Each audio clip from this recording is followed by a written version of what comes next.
প্রথমেই আমি বিশ্বাস করি আমরা ইতোমধ্যেই তৃতীয় বিশ্বযুদ্ধে প্রবেশ করেছি। এই যুদ্ধ হবে একটি পারমাণবিক যুদ্ধ। তাহলে কিছুদিন আগে ইসরায়েল কি করেছিল? আজ যুক্তরাষ্ট্র কি করল? এগুলো ছিল পারমাণবিক স্থাপনাকে লক্ষ্য করে পরিচালিত হামলা, যার উদ্দেশ্য ছিল একটি পারমাণবিক কেন্দ্রে বিস্ফোরণ ঘটানো। এটি একটি পারমাণবিক সন্ত্রাসবাদী কর্মকাণ্ড, যা শুধু ইসরায়েল করেনি, যার হাতে 50টি পারমাণবিক বোমা রয়েছে, বরং যুক্তরাষ্ট্রের পূর্ণ সহযোগিতা ও সহায়তায় ঘটেছে। এটি একটি অত্যন্ত গুরুত্বপূর্ণ ঘটনা। এটি শুধু ইউক্রেন ও রাশিয়াকে নয়, পুরো মানবজাতিকে প্রভাবিত করে। আমার দৃষ্টিতে এটি প্রমাণ করে যে গ্লোবালিস্টরা অবশেষে তৃতীয় বিশ্বযুদ্ধ, একটি পারমাণবিক যুদ্ধ, শুরু করার সিদ্ধান্ত নিয়েছে এবং ডোনাল্ড ট্রাম্পকে তারা একটি হাতিয়ার হিসেবে ব্যবহার করছে। ট্রাম্পের প্রাথমিক অবস্থান ছিল একেবারেই ভিন্ন। তিনি যুদ্ধবিরোধী ছিলেন এবং অন্যান্য দেশের সাথে সংঘাতে না যাওয়ার পক্ষে ছিলেন। কিন্তু বর্তমানে তার কাজকর্ম সম্পূর্ণভাবে তার পূর্বের বক্তব্য ও নির্বাচনী প্রতিশ্রুতির বিপরীত। তিনি এখন তার কি make America great again mega নীতিমালা সম্পূর্ণরূপে পরিত্যাগ করেছেন। এখন তিনি কেবল গ্লোবালিস্টদের একটি হাতিয়ার, যারা পারমাণবিক যুদ্ধ শুরু করার জন্য তাকে ব্যবহার করছে। তারা এর আগে ভারত পাকিস্তান কাশ্মীর সংঘর্ষের সময় এমন একটি চেষ্টা করেছিল। সেই সংঘাত ছিল দুটি পারমাণবিক শক্তিধর দেশের মধ্যে প্রাথমিক এক সংঘর্ষ। এটা ছিল কেবল শুরু। পরবর্তীতে ইউক্রেন রাশিয়ার পারমাণবিক স্থাপনাগুলো ও কৌশলগত সম্পদের উপর হামলা চালায়, যেমন জাপোরিজিয়া অঞ্চল ও কুরস্কে। তৃতীয় একটি বড় ঘটনা ছিল রাশিয়ার কৌশলগত বিমান বাহিনীর উপর আক্রমণ। এই ঘটনাগুলো ছিল রাশিয়াকে পারমাণবিক প্রতিক্রিয়ায় উস্কানি দেওয়ার পরিষ্কার চেষ্টাগুলো। সাধারণত রুশ ভূখণ্ডে একটি পারমাণবিক স্থাপনায় হামলা হলে তা ইউক্রেন কিংবা এমনকি জার্মানি, যুক্তরাজ্য অথবা যুক্তরাষ্ট্রের বিরুদ্ধে একটি কৌশলগত পারমাণবিক প্রতিক্রিয়া ন্যায্য করে তুলতে পারে। পরিষ্কারভাবে বলা যায়, বিশ্বের কিছু অত্যন্ত শক্তিশালী গোষ্ঠী একটি নির্দিষ্ট জায়গায় পারমাণবিক যুদ্ধ উস্কে দেওয়ার চেষ্টা করছে। আমি বিশ্বাস করি চীনও এই পরিকল্পনা থেকে রেহাই পাবে না। চীনও এখন এই চক্রের প্রভাবের মধ্যে চলে এসেছে। গ্লোবালিস্টরা সম্ভবত সিদ্ধান্ত নিয়েছে যে তারা যদি শান্তিপূর্ণ উপায়ে অথবা আঞ্চলিক সংঘাতের মাধ্যমে একটি বৈশ্বিক সরকার প্রতিষ্ঠা করে সার্বভৌম রাষ্ট্রগুলোকে বিলুপ্ত করতে না পারে, তবে তারা পারমাণবিক বহুমেরুত্ববাদ নিউক্লিয়ার মুলটিপোলারিটি শুরু করে প্যান্ডোরার বাক্স খুলে দেবে। এখন ইসরায়েল ও যুক্তরাষ্ট্র ইরানকে লক্ষ্য করছে।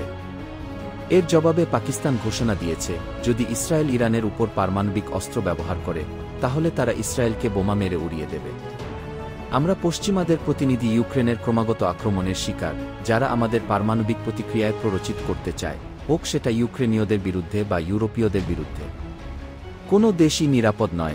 ভারতকে উস্কানি দিচ্ছে পাকিস্তান, আবার পাকিস্তানকে দিচ্ছে ভারত।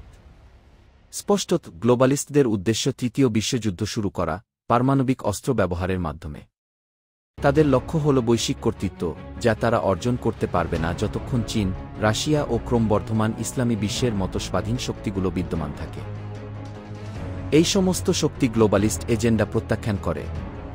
যদি তারা কূটনীতি কিংবা প্রচলিত যুদ্ধের মাধ্যমে তাদের উদ্দেশ্য সফল করতে না পারে, তাহলে তারা মানবতার অর্ধেককে ধ্বংস করে পারমাণবিক বিপর্যয়ের মধ্য দিয়ে একটি বৈশ্বিক সরকার প্রতিষ্ঠা করতে চায়। বর্তমান বহুমেরু বিশিষ্ট বিশ্ব ব্যবস্থা একটি শান্তিপূর্ণ বিকল্প, যা গ্লোবালিস্টদের সহ্য হয় না। তারা কেবল পারস্পরিক পারমাণবিক ধ্বংসের পরেই এই বহুমেরুত্ব মেনে নেবে। ট্রাম্প এখন আদর্শগত ও রাজনৈতিকভাবে বন্দী। তার অ্যান্টি-গ্লোবালিস্ট, অ্যান্টি-ডিপ স্টেট মেগা আন্দোলন হাইজ্যাক করা হয়েছে। তাকে এখন ব্যবহার করা হচ্ছে পারমাণবিক যুদ্ধ শুরু করার জন্য একটি মোহরার মতো। বর্তমানে যুক্তরাষ্ট্র ইরানের সাথে যুদ্ধে জড়িত, যেমন ইসরায়েলও আছে। তবুও যুক্তরাষ্ট্র এখনও জেলেনস্কিকে সমর্থন দিচ্ছে। সে পশ্চিমাদের মূল প্রতিনিধি হিসেবে কাজ করছে, বারবার আমাদের উপর আক্রমণ করছে এবং এমনকি আমাদের পারমাণবিক স্থাপনাও লক্ষ্য করছে। আমরা ভবিষ্যতে এই পরিকল্পনার নতুন ধাপ দেখব। আমরা এখন যেটা দেখছি সেটা আলাদা আলাদা যুদ্ধ নয়, বরং একসাথে বহু ফ্রন্টে যুদ্ধ শুরু হচ্ছে। ইসরায়েল তার আশপাশের প্রায় সব সত্তার সঙ্গে যুদ্ধ করছে, যুক্তরাষ্ট্র ইরানের সঙ্গে লড়ছে, ইউরোপীয় ইউনিয়ন ইউক্রেনের মাধ্যমে রাশিয়ার বিরুদ্ধে যুদ্ধে রয়েছে, এবং কাশ্মীর অঞ্চলে পাকিস্তান ও ভারতের মধ্যে উত্তেজনা সর্বোচ্চ পর্যায়ে রয়েছে। চীন আপাতত একটি ব্যতিক্রম, তবে তাকেও ধীরে ধীরে ঘিরে ফেলা হচ্ছে। এই পরিস্থিতির ব্যাপক প্রভাব রয়েছে। ইরান ঐতিহ্যগতভাবে আমাদের মিত্র। প্রেসিডেন্ট পুতিন ইরানের সঙ্গে সংহতি প্রকাশ করেছেন এবং ইউক্রেন যুদ্ধের সময় ইরান আমাদের যথেষ্ট সহায়তা করেছে। আমরাও এই সহায়তার প্রতিদান দেব, সরাসরি সামরিক সংঘাতে জড়িয়ে নয়, যেমন ইরান আমাদের ইউক্রেন যুদ্ধের সময় সরাসরি জড়ায়নি, বরং আমরা ইরানকে প্রয়োজনীয় সমস্ত সহায়তা দেব। যুক্তরাষ্ট্রের সামরিক মনোযোগ এখন ইরান ও মধ্যপ্রাচ্যের দিকে চলে যাচ্ছে, যার প্রভাব ইউক্রেন যুদ্ধেও পড়বে। যুক্তরাষ্ট্র একসাথে দুটি যুদ্ধ চালাতে পারবে না। তারা যদি চেষ্টা করে, তাহলে তারা নিজেদের ক্ষমতার বাইরে গিয়ে ঝুঁকির মধ্যে পড়বে। এই মুহূর্তটি আমাদের জন্য কৌশলগতভাবে লাভজনক হতে পারে।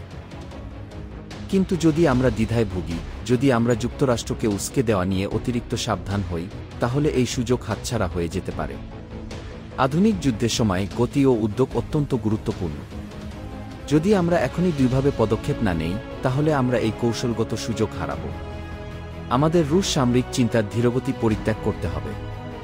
সত্যি বলতে, আমাদের ইতোমধ্যেই কিয়েভে আঘাত হানতে হতো। ইউক্রেন সংঘাতের শুরুতে আমাদের হাতে মাত্র 3টি ড্রোন ছিল, এটা এক অবিশ্বাস্য বাস্তবতা। আজ সম্মুখ সারিতে লক্ষ লক্ষ ড্রোন মোতায়েন রয়েছে। এই ধরনের আধুনিক যুদ্ধের জন্য আমাদের প্রস্তুতি ছিল অত্যন্ত দুর্বল। এই একই বাস্তবতা চীনের ক্ষেত্রেও প্রযোজ্য। যদিও চীন শক্তিশালী মনে হয়, তার ক্ষমতাও এই অনিবার্য তৃতীয় বিশ্বযুদ্ধে পরীক্ষা হবে। এই যুদ্ধে চীনের প্রবেশ কখন হবে, সেটি তার নেতৃত্ব নির্ধারণ করবে, তবে এটা নিশ্চিত যে চীন এই সংঘাত থেকে রেহাই পাবে না।